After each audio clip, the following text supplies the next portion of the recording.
morning to all. We 5 members are involved in this project. The title of our project is Handling Treatment and Disposal of COVID-19 Biomedical Waste, case study of 3 hospitals in Nalgonda district. Now, I am going to explain about introduction.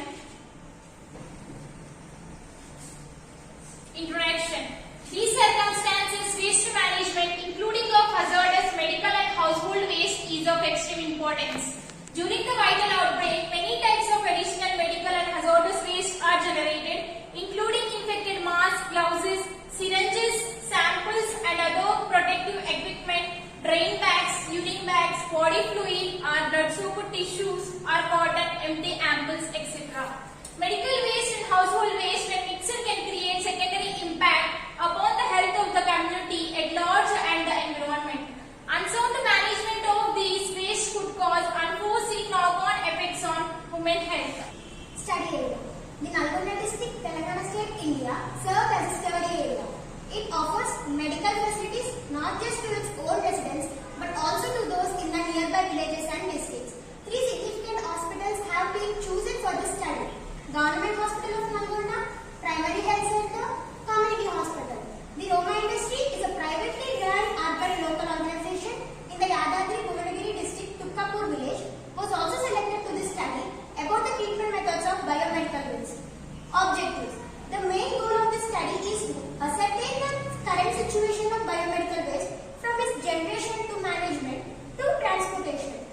Materials and methods.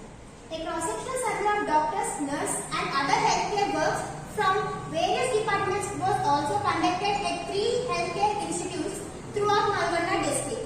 The study also included a survey on the treatment and disposal of hazardous biomedical waste at Roma Industry. Result analysis. The crucial steps for scientific and proper management of biomedical waste are handling segregation, accumulation and storage, treatment, transportation, disposal of waste. For the purpose of managing COVID-19 related BMW effectively, waste was gathered in 3 studied hospitals that were investigated by using 3 recommendations. Before being collected, the wet and dry solid waste bags were treated with sodium hypochlorite solution. They were then carefully packed in leak-proof bags and delivered to the ULBS authorized garbage collector each day, kept in separate color-coded bins with foot-operated lids in wards, and maintained proper segregation of waste as per BMWM Rules 2016 as amended and CPCP guidelines for implementation of BMW management rules. Biomedical waste generated from quarantine hospitals. Collection of biomedical waste are handling segregation, accumulation and storage, treatment, transportation, disposal of waste. For the purpose of managing COVID-19 related BMW effectively, waste was gathered in 3 studied hospitals that were investigated by using 3 recommendations. Before being collected, the wet and dry solid waste bags were treated with sodium hypochlorite solution. They were then carefully packed in leak-proof bags and delivered to the ULBS authorized garbage collector each day, kept in separate color-coded bins with foot-operated lids in wards, and maintained proper segregation of waste as per BMWM Rules 2016 as amended and CPCP guidelines for implementation of BMW management rules. Biomedical waste generated from quarantine hospitals collected separately in yellow colored bags. On 26th of March 2016, Biodegradable Waste Management Rule 2016 was notified to the central government. According to the rule, the waste is basically segregated into 4 different categories, namely yellow-coded bins or bags, red-coded bins or bags, white-coded bins or bags, or green or blue-coded bins or bags. Basically, the yellow-coded bins or bags contain the waste like human and animal anatomical waste, items contaminated with blood or bloody fluids, chemical waste, expired medicines, laboratory waste using masks, including triple layer masks, N95 masks, etc.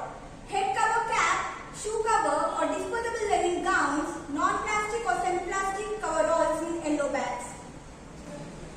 All these items are disposed or treated by plasma, pyrolysis or incineration or deep burial authorized by SPCB. Conclusion. The negative effects of COVID-19 include an increase in medical waste, reckless use and disposal of disinfectants, masks and gloves, as well as the volume of untreated waste that are constantly toxic, making trash safe so that it can't be a source of disease.